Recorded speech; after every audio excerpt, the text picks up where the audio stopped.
Hello மக்களே! இது என்ன ரெசிபின்னு தெரிஞ்சா மறக்காம கமெண்ட்ல சொல்லுங்க. சிறகடிக்க ஆசையில மீனா அவங்க செஞ்ச ஒரு ஸ்வீட் ரெசிபி தான் வந்து பார்க்க போறோம். என்னன்றத கண்டுபிடிச்சிட்டு இருப்பீங்க. இன்னைக்கு நம்ம பார்க்க போறது காசி அல்வா தான். வெள்ளை பூசணிக்காய் எடுத்துக்கோங்க. வெள்ளை பூசணிக்காயில இருக்க தோல், கூடவே விதைகள் எல்லாமே எடுத்துடணும்.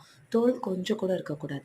சீவல் வந்து இந்த மாதிரி குட்டியா இருக்க சீவல்ல வந்து சீவுங்க. அப்பதான் வந்து டெக்ஸ்சர் வந்து நல்லாயிருக்கும். சீக்கிரமா வந்து வேகும். நெறைய தண்ணி வருங்க. தண்ணிய நல்லா இருத்து எடுத்து வச்சுருங்க. அந்த தண்ணியவே வாணல்ல வந்து சேர்த்துக்கலாம். சேர்த்துட்டு நம்மளுடைய பூசணிக்காய வேக வச்சுக்க போறோம். ஒரு 5 நிமிஷம் வெந்தாலே போதும். நம்மளுடைய பூசணிக்காய் வந்து சீக்கிரமா வந்து வெந்துரும். இப்போ 1 கப் பூசணிக்காய் நான் வந்து எடுத்திருக்கேன். அதுக்கு 3/4 கப் வந்து சர்க்கரை எடுத்துக்கோங்க. இனிப்பு ஜாஸ்தியா வேணும்னா 1க்கு 1 எடுத்துக்கலாம். இப்ப இது இன்னும் கொஞ்சம் கெட்டியாகறதுக்குள்ள கொஞ்சமா கலர் பவுடர், கூடவே வந்து ஏலக்காய் தூள் சேர்த்துருக்கேன். கலர் பவுடர் வேணும்னா சேர்த்துக்கலாம். இல்லன்னா வந்து சேர்க்காதீங்க. இதுக்குள்ள நம்ம வந்து முந்திரி பருப்ப நெய்யில வந்து வறுத்து தனியா எடுத்து வச்சுக்கலாம். இதுல முந்திரி பருப்பு மட்டும் போட்டா தான் டேஸ்ட் நல்லாயிருக்கும். உங்களுக்கு வேணும்னா நீங்க வந்து திராட்சை சேர்த்துக்கோங்க. இப்ப பாருங்க சர்க்கரையுமே நல்லா கெட்டியாக ஆரம்பிச்சிருச்சு.